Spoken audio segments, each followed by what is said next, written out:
নমস্কার বন্ধুরা, আজ আমি আপনাদেরকে রাখি পূর্ণিমা উপলক্ষে একটি ভাই বোনের অটুট বন্ধনের গল্প শোনাব। গল্পটির নাম মেজদিদি, লিখেছেন শরৎচন্দ্র চট্টোপাধ্যায়। গল্পটি যদি আপনাদের ভালো লেগে যায় তাহলে চ্যানেলটিকে সাবস্ক্রাইব করে পাশে থাকবেন।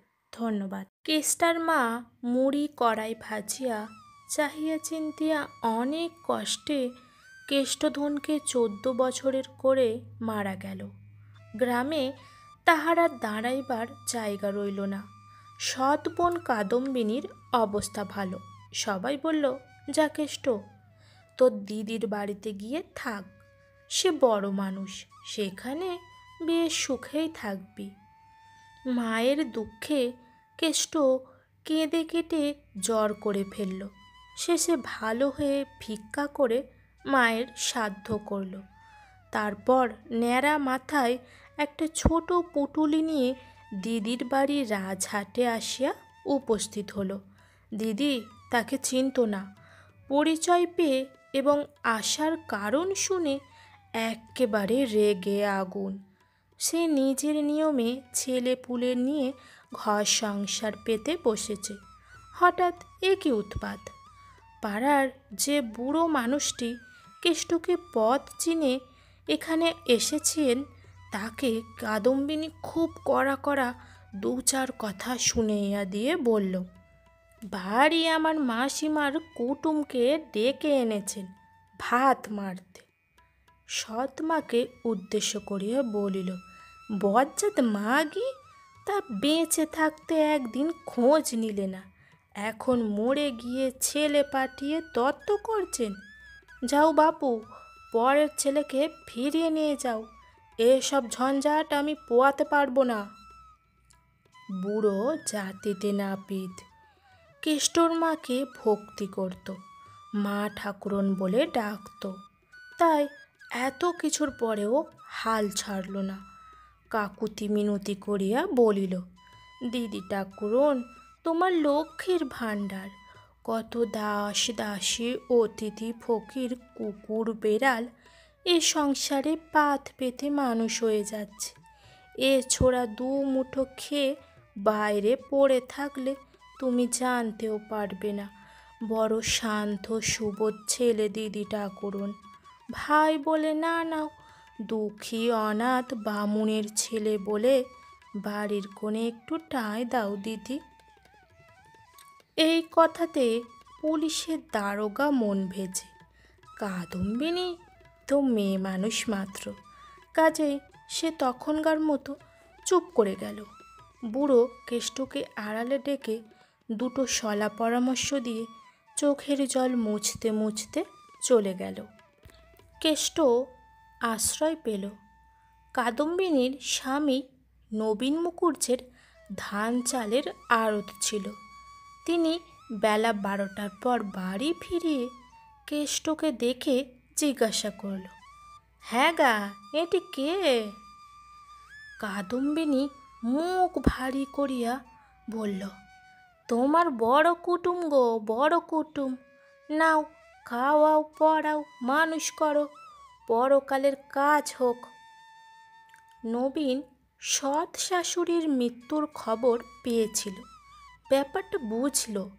কহিলেন, বেশ, তা নধর গোলগাল দেহটি তো। কাদম্বিনী বলল, বেশ হবে না কেন?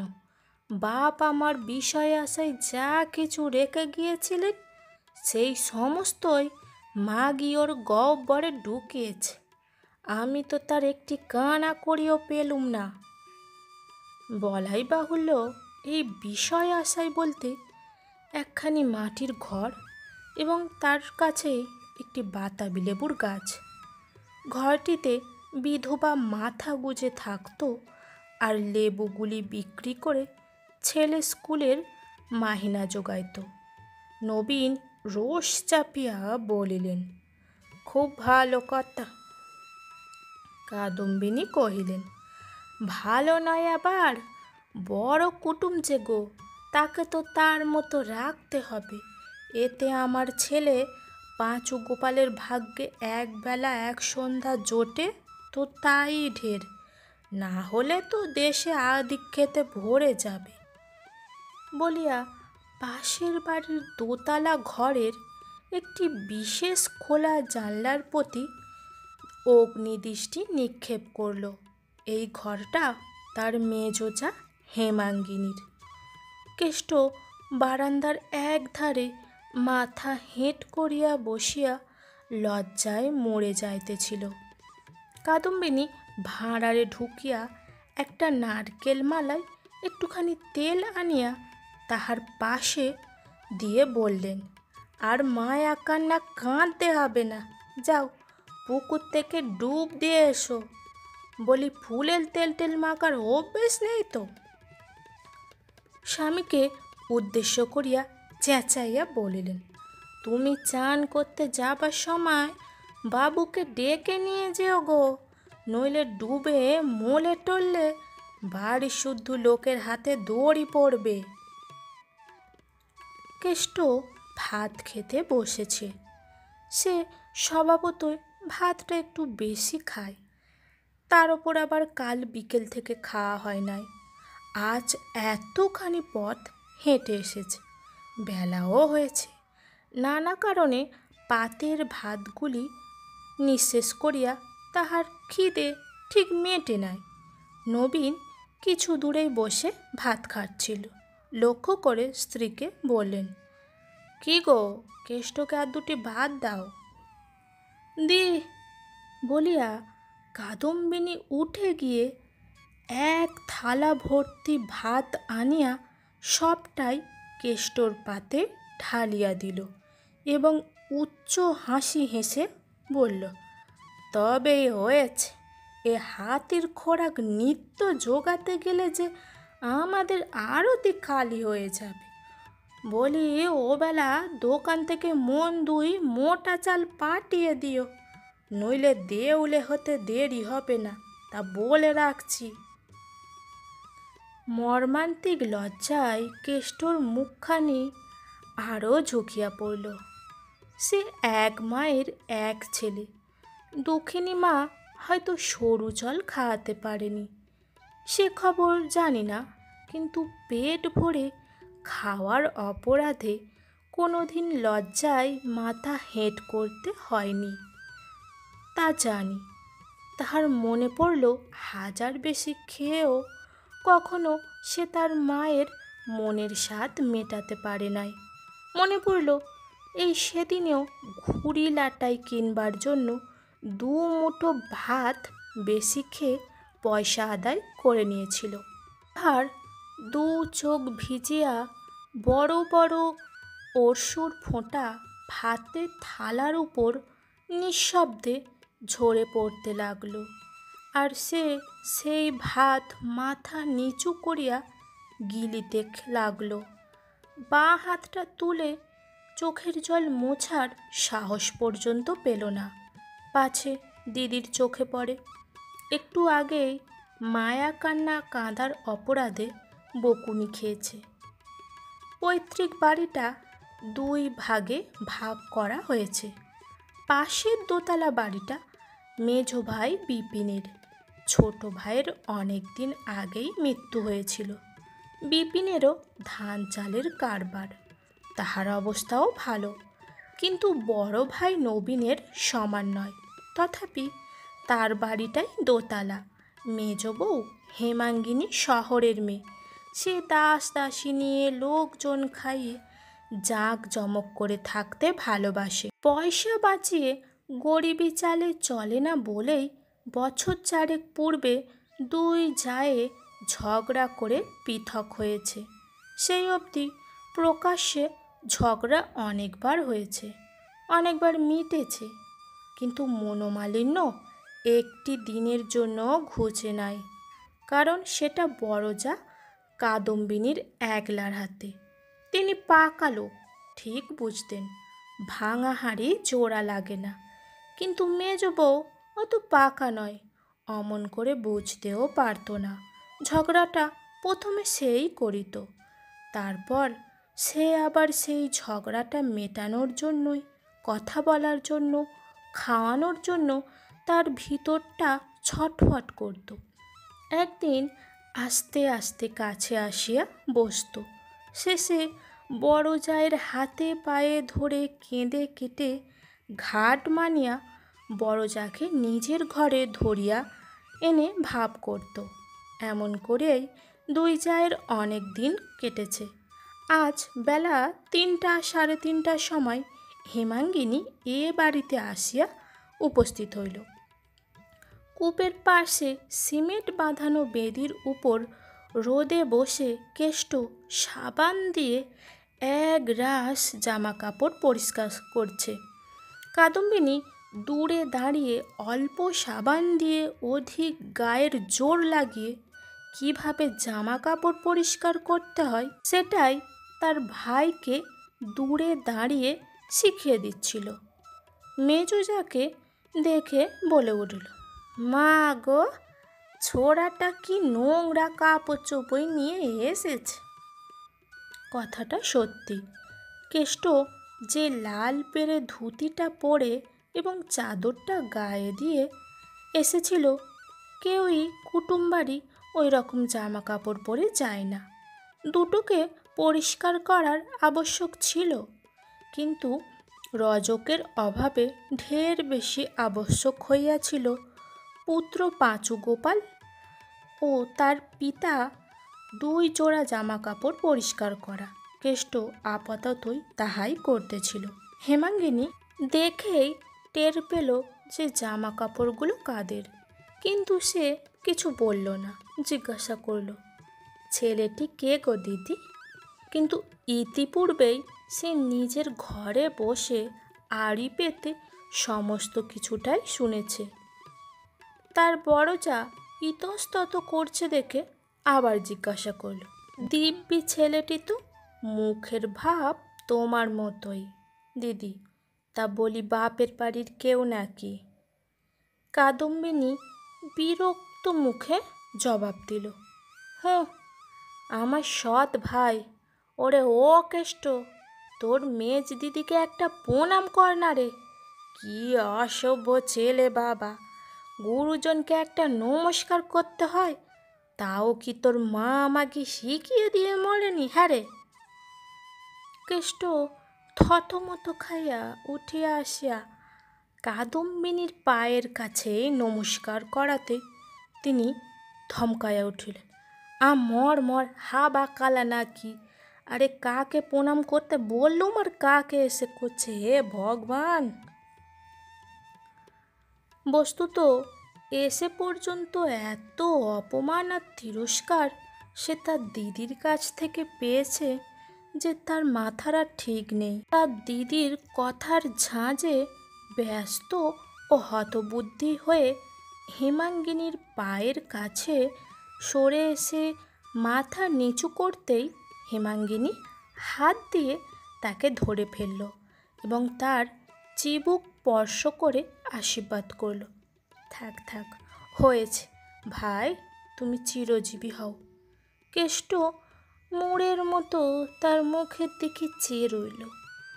এ দেশে যে এমন মিষ্টি করে কেউ কথা কইতে পারে তার মাথায় ঢুকল না। তার সেই কুণ্ঠিত ভীত অসহায় মুখখানির পানে চাহিবা মাত্রই হেমাঙ্গিনীর বুকের ভিতরটা যেন মুচড়াইয়া কেঁদে উঠল। নিজেকে সে আর সামলাইতে পারল না। সহসা এই হতভাগ্য অনাথ বালককে বুকের কাছে টেনে নিল। তাহার পরিশ্রান্ত ঘামে ভরা মুখখানি নিজের শাড়ির আঁচল দিয়ে মুছিয়ে দিল। যাকে বলল, আহা, একে দিয়ে কি কাপড় কাচিয়ে নিতে আছে দিদি? একটা চাকর ডাকুনি কেন? কাদম্বিনী হঠাৎ অবাক হয়ে গিয়ে কিছু বলতে পারল না, কিন্তু নিমিষেই সামলে নিয়ে রাগ করে বলল, আমি তো তোমার মতো বড় মানুষ নই মেজো বউ, যে বাড়িতে 10-20টা দাস দাসী আছে। আমাদের গেরস্থ ঘরে যা হয়। কথাটা শেষ হইবার পূর্বেই হেমাঙ্গিনী নিজের ঘরের দিকে মুখ তুলে মেয়েকে ডাকিয়া কহিল, উমা, শিবুকে একবার এ বাড়িতে পাঠিয়ে দে তো মা। বড়ঠাকুর আর পাঁচুর ময়লা কাপড়গুলো পুকুর থেকে কেচে শুকোতে দিক। বড় জায়ের দিকে ফিরে চেয়ে বলল, এ বেলা দিদি কেষ্ট আর পাঁচু গোপাল আমার ওখানে খাবে। পাঁচু গোপাল স্কুল থেকে এলেই পাঠিয়ে দিও, আমি ততক্ষণ একে নিয়ে যাই। কেষ্টকে কহিল, ওর মতো আমিও তোমার দিদি হই কেষ্ট, এসো আমার সঙ্গে, বলে তার হাত ধরে নিজেদের বাড়ি নিয়ে গেল। কাদম্বিনী বাধা দিলেন না। হেমাঙ্গিনীর দেওয়া এত বড় খোঁচাটাও সে নিঃশব্দে হজম করল। তার কারণ এই যে যে ব্যক্তি খোঁচা দিয়েছে সে এবেলার খরচটাও বাঁচিয়ে দেবে। কাদম্বিনীর কাছে সংসারে পয়সার বড় কিছু ছিল না, তাই যে গরু দুধ দেয় তার লাতিও সে খেতে রাজি আছে। সন্ধ্যার সময় কাদম্বিনী কেষ্টকে জিজ্ঞাসা করল, তা কি খেয়ে এলি রে কেষ্ট? কেষ্ট সলজ্জ নত মুখে কহিল, লুচি। তা কি দিয়ে খেলি? কেষ্ট তেমনভাবেই বলল, রুই মাছের মুড়োর তরকারি, সন্দেশ, রসগোল্লা। ইস, বলি মেজ ঠাকুরুন মুড়োটা কার পাতে দিলেন? হঠাৎ এই প্রশ্নে কেষ্টর মুখখানি কালো হয়ে গেল। দেরি দেখে কাদম্বিনী বলল, তা তোর পাতে বুঝি? গুরুতর অপরাধীর মতো কেষ্ট মাথা নিচু করে রইল। অদূরে বসেই নবীন তামাক খাচ্ছিল। কাদম্বিনী সম্বোধন করে বলি শুনলে তো? নবীন সংক্ষেপে হুঁ বলিয়া তামাক টানতে লাগল। কাদম্বিনী রাগে রাগে বলল, খুড়ি নাকি আপনার লোক, তা ব্যবহারটা দেখো। পাঁচু গোপাল আমার রুই মাছের মুড়ো বলতে অজ্ঞান, তা সে কি জানে না? তবে কোন আক্কেলে তার পাতে না দিয়ে বেনাবনে মুক্ত ছড়িয়ে দিলে? বলি, হ্যাঁ রে কেষ্ট, সন্দেশ রসগোল্লা খুব পেট ভরে খেলি। 7 জন্মে কখনো তুই এইসব চোখেও দেখিসনি।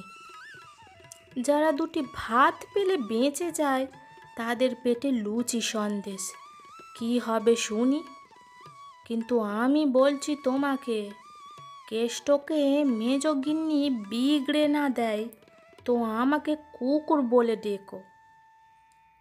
নবীন চুপ করে রইল, কারণ সে জানে তার স্ত্রী বিদ্যমান থাকতে মেজ বউ তাকে বিগড়াইয়া ফেলিতে পারিবে এইরূপ দুর্ঘটনা সে বিশ্বাস করে না। তাহার স্ত্রী কিন্তু স্বামীর উপর বিশ্বাস ছিল না, বরং 16 আনা ভয় ছিল। সাদাসিধে ভালো মানুষ বলিয়া যে কেউ তাকে ঠকিয়ে নিতে পারে। সেই জন্য ছোট ভাই কেষ্টর মানসিক উন্নতি ও অবনতির প্রতি সেই অবধি তিনি প্রখর দৃষ্টি পাতিয়া রাখিলেন। পরদিন হইতে 2টো চাকরের একটাকে ছাড়ানো হলো। কেষ্ট নবীনের ধান চালের আড়তে কাজ করতে লাগলো। সেখানে সে ওজন করে, বিক্রি করে, 4-5 ক্রোশ পথ হাঁটিয়া নমুনা সংগ্রহ করে।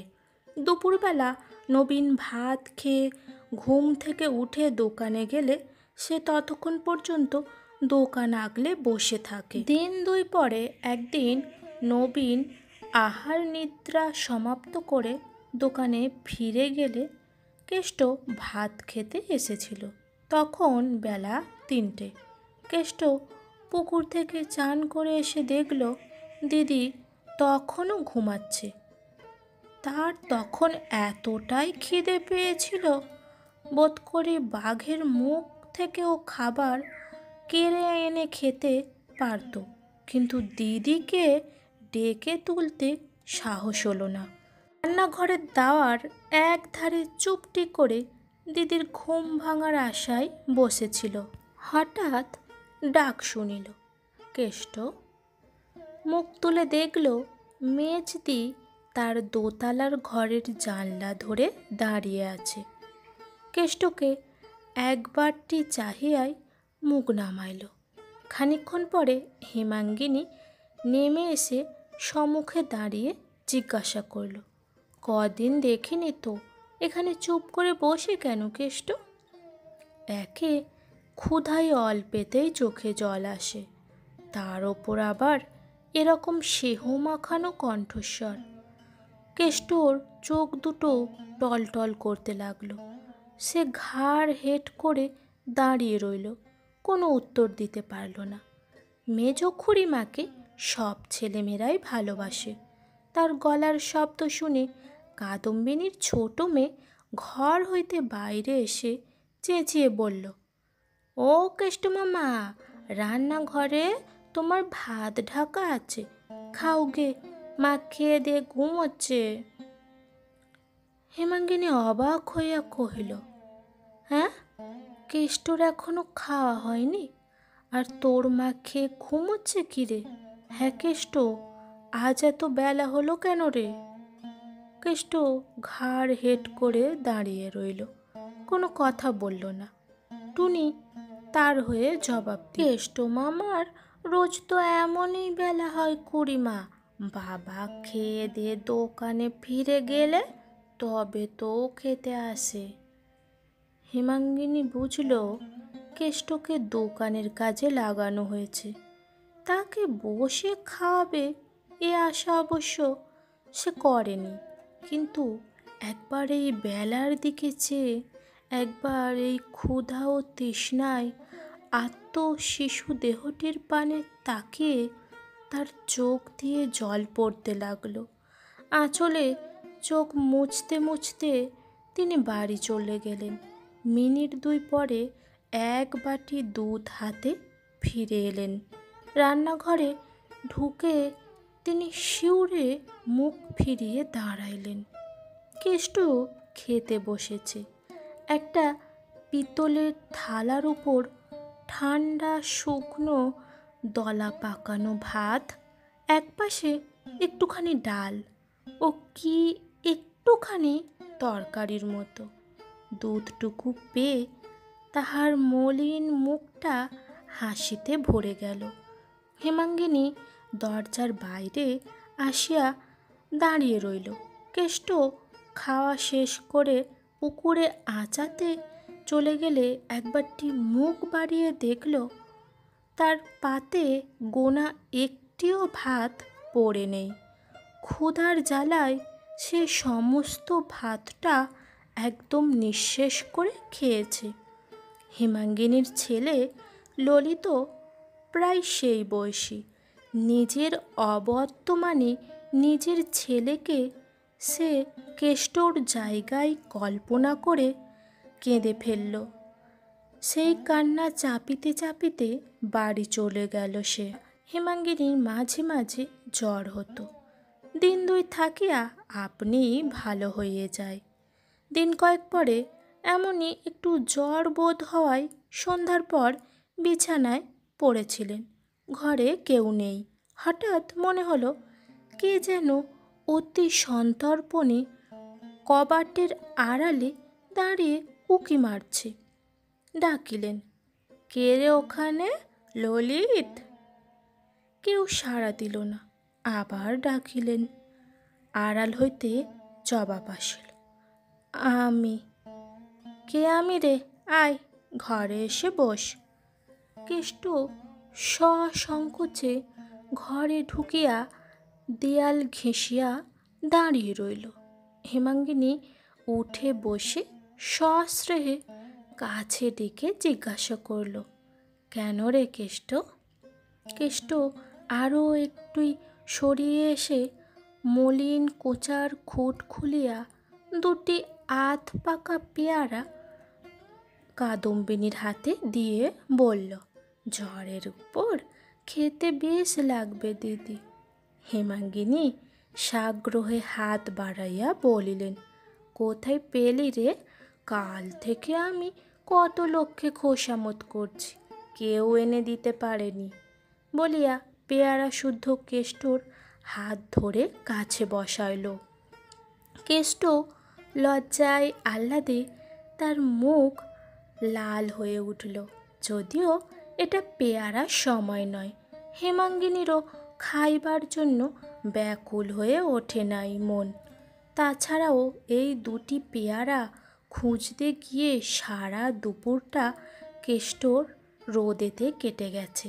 হেমাঙ্গিনী জিজ্ঞাসা করলে, হ্যাঁ কেষ্ট, কে তোকে বললে আমার জ্বর হয়েছে? কেষ্ট জবাব দিল না। কে বলল রে আমি পেয়ারা খেতে চেয়েছি? কেষ্ট তারও কোনো জবাব দিল না। সেই যে মুখ হেঁট করল, আর তুলতেই পারল না। ছেলেটি যে অতিশয় লাজুক ও ভীরু স্বভাবের হেমাঙ্গিনী তাকে দেখেই পূর্বেই টের পেয়েছিল। তখন তাহার মাথায় মুখে হাত বুলাইয়া দিয়া আদর করে দাদা বলে আরও কত কী কৌশলে তার ভয় ভাঙিয়ে অনেক কথাই জানিয়ে নিল। বিস্তর অনুসন্ধানে পেয়ারা সংগ্রহ করার কথা হইতে শুরু করে তাহাদের দেশের কথা, মায়ের কথা, খাওয়া দাওয়ার কথা, দোকানে কী কাজ করতে হয় তার কথা, একে একে সমস্ত বিবরণ শুনিয়া চোখ মুছিয়া বলিলেন, এই তোর মেজদিকে কখনো কিছু লুকোস নে কেষ্ট। যখন দরকার হবে চুপি চুপি এসে চেয়ে নিবি তো? কেষ্ট আহ্লাদে মাথা নেড়ে কহিল, আচ্ছা দিদি। সত্যিকারের স্নেহ যে কি তাহা দুঃখী মায়ের কাছে কেষ্ট শিখেছিল, জেনেছিল। এই মেজদির মধ্যে সেটাই সে দেখতে পেল। উঠিবার সময় সে মেজদির পায়ের ধুলো মাথায় নিয়ে যেন বাতাসে ভাসতে ভাসতে বাহির হইয়া গেল।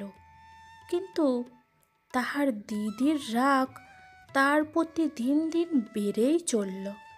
কারণ সে সৎ মায়ের ছেলে, সে নিরুপায়। অখ্যাতির ভয়ে তাকে তাড়িয়ে দেওয়াও যায় না, আবার বিলিয়ে দেওয়াও যায় না।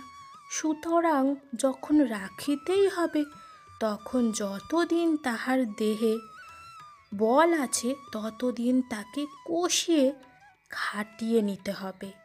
সে ঘরে ফিরতেই দিদি ধমক দিয়ে বলল, সমস্ত দুপুর দোকান পালিয়ে কোথায় ছিলি রে কেষ্ট? কেষ্ট চুপ করে রইল। কাদম্বিনী ভয়ানক রেগে গেল, বল শিগগির। কেষ্ট তখনও নিরুত্তর রইল। মৌন থাকিলে যাদের রাগ পড়ে যায়, কাদম্বিনী সেই দলের না। অতএব কথা বলাবার জন্য তিনি যতই জেদ করিতে লাগিলেন, বলাইতে না পারিয়া তার রাগ ততই তার মাথায় চড়ে উঠল। অবশেষে পাঁচু গোপালকে ডাকিয়া কেষ্টর দুই কান বারবার মলাইয়া দিলেন এবং তাহার জন্য রাত্রেবেলা হাঁড়িতে চাল নিলেন না। পরদিন সকালেই কেষ্ট হঠাৎ গুটি গুটি পায়ে হেমাঙ্গিনীর ঘরে ঢুকে বিছানার এক পাশে এসে বসল। হেমাঙ্গিনী পা দুটি একটু গুটিয়ে নিয়ে সস্নেহে বলল, দোকানে যাসনি কেষ্ট? এইবার যাব দিদি। দেরি করিস নে দাদা, এই বেলা যা, নইলে এক্ষুনি আবার গালাগালি করবে। কেষ্টর মুখ একবার আরক্ত একবার পাণ্ডুর হলো।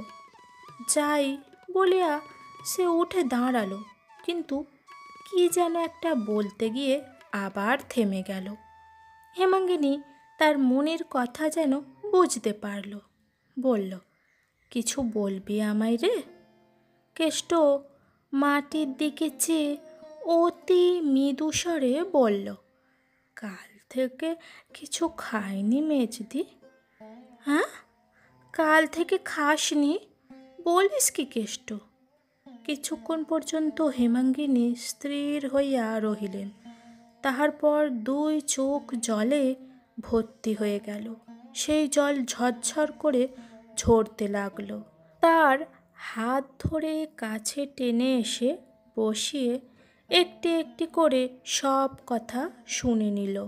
বলল, কাল রাত্রিরেই কেন এলি নে ভাই? কেষ্ট চুপ করে রইল।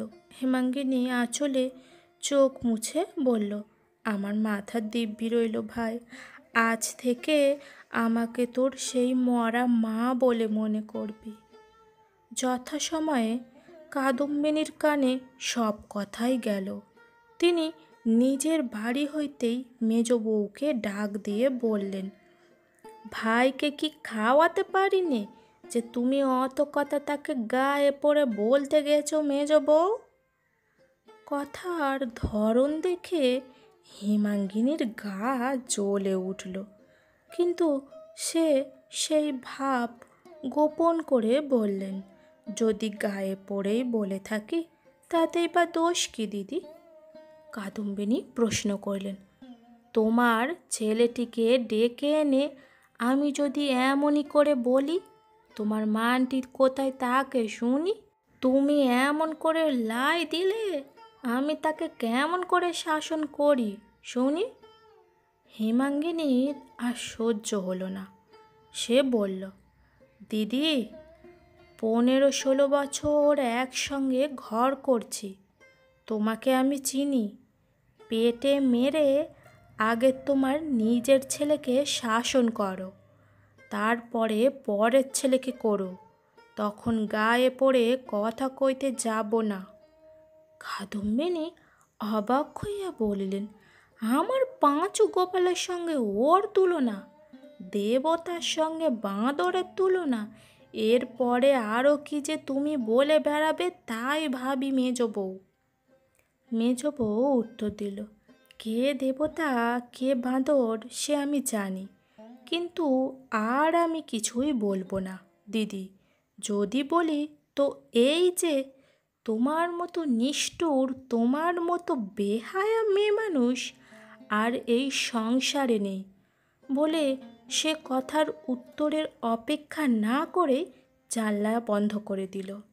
সেই দিন সন্ধ্যার প্রাক্কালে, অর্থাৎ কর্তারা ঘরে ফিরিবার সময়টিতে, বড় বউ নিজের বাড়ির উঠোনে দাঁড়িয়ে দাসীকে উপলক্ষ করে উচ্চ কণ্ঠে তর্জন গর্জন আরম্ভ করে দিল, যিনি রাত দিন করছেন তিনি এর বিহিত করবেন।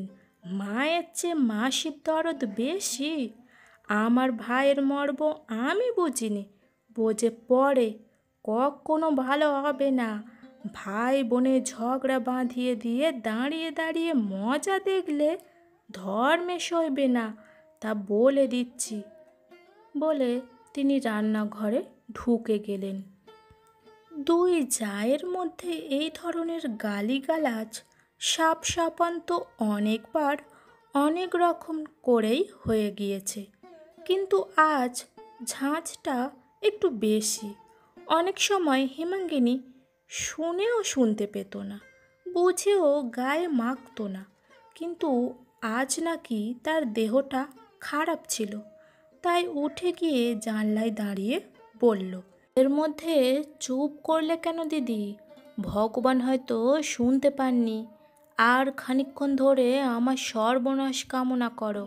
বর ঠাকুর ঘরে আসুন, তিনি শুনুন, ইনি ঘরে এসে শুনুন, এর মধ্যেই হাঁপিয়ে পড়লে হবে নাকি? কাদম্বিনী উঠোনের উপর ছুটে এসে মুখ উঁচু করে চেঁচিয়ে উঠল, আমি কি কোনো সর্বনাশীর নাম মুখে এনেছি?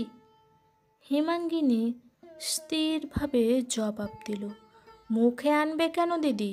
মুখে আনবার পাত্রী তুমি নাও, কিন্তু তুমি কি ঠাউরাও? একা তুমি শিয়ানা আর পৃথিবী শুদ্ধ ন্যাকা? ঠেস দিয়ে কার কপাল ভাঙছ সে কি কেউ টের পায় না? কাদম্বিনী এবার নিজের মূর্তি ধরল, মুখ ভ্যাংচাইয়া হাত পা নেড়ে বলল, টের পেলেই বা যে দোষ করবে তার গায়ে লাগবে, আর একা তুমিই টের পাও, আমি তো পাইনে। কেষ্ট যখন এলো তখন সে সাত চড়ে রা কাটত না, যা বলতুম মুখ বুজে তাই করত। আজ দুপুরবেলা কার জোরে কি জবাব দিয়ে গেল, জিজ্ঞাসা করে দেখো এই পেশন্যর মাকে, বলে দাসীকে ডেকে আনলো। পেশন্যর মা কহিল, সে কথা সত্যি মেজ বৌমা, আজ সে ভাত ফেলে উঠে যেতে মা বললেন, এই পিণ্ডি না গিললে যখন জমের বাড়ি যেতে হবে তখন এত তেজ কিসের জন্যে? সে কি বলল জানো? আমার মেজদি থাকতে কাউকে ভয় করিনি। হেমাঙ্গিনী আর কথা বলল না। কেঁচো সাপের মতো ফণা তুলে কামড়েছে শুনে তার বিস্ময়ের পরিসীমা রইল না। জানলা হইতে ফিরিয়া আসিয়া চুপ করে ভাবতে লাগল, কত বেশি পীড়নের দ্বারা ইহাও সম্ভব হইতে পারে। আবার মাথা ধরিয়া জ্বর বোধ হইতেছিল, তাই অসময়ে শয্যায় আসিয়া নির্জীবের মতো পড়িয়াছিল। তার স্বামী ঘরে ঢুকে ইহা লক্ষ্য করে নাই। ক্রোধ ভরে রেগে গিয়ে বললেন, বৌঠানের ভাইকে নিয়ে আজ কি কাণ্ড বাঁধিয়ে বসে আছো? কারুর মানা শুনবে না। যেখানে যত হতভাগা লক্ষ্মী ছাড়া আছে দেখলেই তার দিকে কোমর বেঁধে দাঁড়াবে। রোজ রোজ আমার এ হাঙ্গামা সহ্য হয় না মেজ বউ। আজ বৌঠান আমাকে না হক 10টা কথা শুনিয়ে দিলেন। হেমাঙ্গিনী শান্ত কণ্ঠে বলল, বৌঠান হক কথা কবে বলে যে আজ তোমাকে না হক কথা বলছে? বিপিন বলল, কিন্তু আজ তিনি ঠিক কথাই বলেছেন। তোমার স্বভাব তো আমি জানি। এবার বাড়ির রাখাল ছোড়াটাকে নিয়ে এই রকম করলে।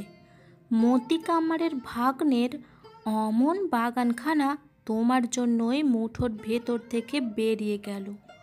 উল্টে পুলিশ থামাতে 100-150 ঘর থেকে গেল। তুমি নিজের ভালো মন্দ কি বোঝো না? কবে যাবে তোমার এই স্বভাব? হেমাঙ্গিনী এবার উঠিয়া বসিয়া স্বামীর মুখ পানে চাহিয়া কহিলেন, আমার স্বভাব যাবে আমার মরণ হলে, তার আগে নয়। আমি মা, আমার কোলে ছেলে পুলে আছে, মাথার উপরে ভগবান আছেন। এর বেশি আমি গুরুজনের নামে নালিশ করতে চাইনি। আমার অসুখ করেছে, আর আমাকে বকেও না তুমি, যাও। বলে গায়ের র্যাপারখানা টানিয়া নিয়ে পাশ ফিরে শুয়ে পড়ল। বিপিন আর সাহস পেল না তর্ক করতে, কিন্তু স্ত্রীর উপর মনে মনে এবং ওই কেষ্টর উপর খুব রাগ হলো। পরদিন সকালে জানলা খুলতেই হেমাঙ্গিনীর কানে বড় চায়ের তীক্ষ্ণ কণ্ঠের ঝঙ্কার প্রবেশ করল। তিনি স্বামীকে সম্বোধন করিয়া বলিতেছেন, চোরাটা কাল থেকে পালিয়ে রইল, একবার খোঁজ নিলে না? স্বামী জবাব দিলেন, চুলোই যাক, কি হবে খোঁজ করে? কাদম্বিনী সমস্ত পাড়াকে শুনিয়ে বলতে লাগলো, তাহলে যে নিজেদের গ্রামে বাস করা দায় হবে। আমাদের শত্রু তো দেশে আর কম নেই। কোথাও পড়ে মরে টরে থাকলে ছেলে বুড়ো বাড়ি শুদ্ধ সব ভাইকে জেলখানায় যেতে হবে, তা বলে দিচ্ছি। হেমাঙ্গিনী সমস্তই বুঝিলেন এবং তখনই জানলাটা বন্ধ করে দিয়ে নিঃশব্দে অন্য ঘরে চলে গেল। দুপুরবেলা রান্নাঘরের দাওয়ায় বসে খানকতক রুটি খাচ্ছিল। হঠাৎ চোরের মতো সন্তর্পণে পা ফেলে কেষ্ট এসে দাঁড়ালো, চুল রুক্ষ, মুখ সূক্ষ্ম। কোথায় পালিয়েছিলি রে কেষ্ট? পালাইনি তো, কাল সন্ধ্যার পর দোকানে শুয়েছিলুম। ঘুম ভেঙে দেখি দুপুর রাত্রে। খিদে পেয়েছে মেজদি, ও বাড়িতে গিয়ে খেয়ে যা, বলে হেমাঙ্গিনী নিজের রুটির থালায় মন দিয়ে খেতে লাগলো। মিনিটখানেক চুপচাপ দাঁড়িয়ে থেকে কেষ্ট চলে যাচ্ছিল। হেমাঙ্গিনী ডেকে ফিরিয়ে নিয়ে নিজের কাছেই বসালো এবং সেইখানেই ডাঁই করে রাঁধুনিকে ভাত দিতে বলল। তোর খাওয়া প্রায় অর্ধেক হয়েছে। এমন সময় উমা বাইরে থেকে ছুটে এসে নিঃশব্দে ইঙ্গিত করে জানালো, বাবা আসছেন যে।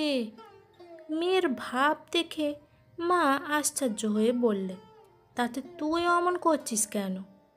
উমা কেষ্টর পিছনে আসিয়া দাঁড়াইয়াছিল।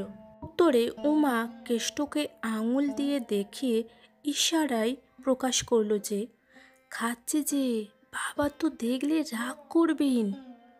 কেষ্ট কৌতূহল হয়ে ঘাড় ফিরিয়ে দেখল। উমার উৎকণ্ঠিত দৃষ্টি দেখে তার মুখ এক মুহূর্তে ফ্যাকাশে হয়ে গেল। তার মনে কি যে জন্মালো সেই জানে। মেজদি বাবু আসছেন বলেই সে ভাত ফেলে ছুটে গিয়ে রান্নাঘরের দোরের আড়ালে দাঁড়ালো। তাকে দেখা দেখি উমাও আর একদিকে পালিয়ে গেল। হঠাৎ গৃহস্বামীর আগমনে চোরের দল যেমন ব্যবহার করে, ইহারাও ঠিক সেরূপ আচরণ করল। প্রথমটা হেমাঙ্গিনী হতবুদ্ধির মতো একবার এদিক ওদিক চাহিলেন। তারপরে পরিশ্রান্তির মতো দেয়ালে ঠেস দিয়ে মাথায় হাত দিয়ে বসে রইল। লজ্জা ও অপমানের শুল যেন তার বুকখানা এফোর ওফোর করে দিয়ে গেল। পরক্ষণেই বিপিন আসিয়া উপস্থিত হলো।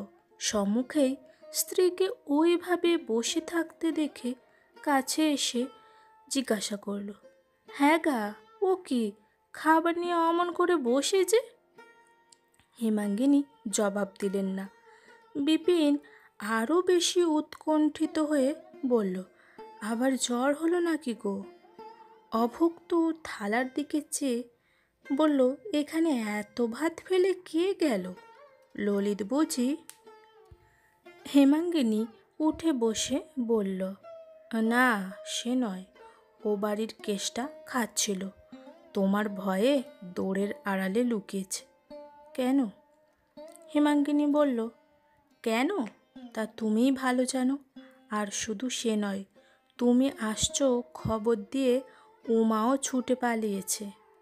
বিপিন মনে মনে বুঝতে পারল স্ত্রীর কথাবার্তা বাঁকা পথে যাচ্ছে, তাই সে সোজা পথে ফেরাবার জন্য হেসে বলে উঠল, ও বেটি আবার পালাতে গেল কি দুঃখে? হেমাঙ্গিনী বলল, কি জানি, বোধহয় মায়ের অপমান চোখে দেখবার ভয়েই পালিয়ে গেল। পরক্ষণে একটা নিঃশ্বাস ফেলে বলল, কেষ্ট পরের ছেলে, সে তো লুকোবেই। পেটের মেয়েটা পর্যন্ত বিশ্বাস করতে পারল না যে তার মায়ের কাউকে ডেকে এক মুঠো ভাত দেবার অধিকারটুকুও নেই। এবার বিপিন টের পেল ব্যাপারটা সত্যি আরও বিশ্রী হয়ে উঠছে। অতএব পাছে একেবারে বাড়াবাড়ি না গিয়ে পৌঁছায়, এই জন্য অভিযোগটা সামান্য পরিহাসে পরিণত করে বলল, না, তোমার কোনো অধিকার নেই। ভিখিরি এলে ভিক্ষেও না। সে যাক, কাল থেকে আর মাথা ধরেনি তো। আমি মনে করছি শহর থেকে কেদার ডাক্তারকে ডেকে পাঠায়, না হয় এবার কলকাতায়। অসুখ ও চিকিৎসার পরামর্শটা ওইখানেই থেমে গেল। হেমাঙ্গিনী জিজ্ঞাসা করল, হ্যাঁ গা, উমার সামনে তুমি কেষ্টকে কিছু বলেছিলে? বিপিন যেন আকাশ থেকে পড়ল। আমি কই না, ও সেদিন যেন মনে হচ্ছে বলেছিলুম, তা বউঠান রাগ করেন, দাদা বিরক্ত হয়, উমা মনে হয় সেখানে দাঁড়িয়েছিল, কি জানি। জানি বলিয়া হেমাঙ্গিনী কথাটা চাপা দিয়ে দিলেন। বিপিন ঘরে ঢুকতে তিনি কেষ্টকে বাইরে ডেকে বললেন, কেষ্ট, এই 4টে পয়সা নিয়ে দোকান থেকে মুড়ি টুড়ি কিছু কিনে খেয়ে যা। আর শোন, খিদে পেলে আর আসিস নে আমার কাছে। তোর মেজদির এমন জোর নেই যে সে বাইরের মানুষকে এক মুঠো ভাত খেতে দেয়। কেষ্ট নিঃশব্দে চলে গেল। ঘরের ভিতর দাঁড়িয়ে বিপিন তার পানে চেয়ে রাগে দাঁত কড়মড় করতে থাকলো। আজ তাহলে এই পর্যন্ত। গল্পের পরবর্তী অংশ আসছে খুব তাড়াতাড়ি। তাহলে পরবর্তী অংশটি শোনার জন্য চ্যানেলটিকে সাবস্ক্রাইব করে রাখুন।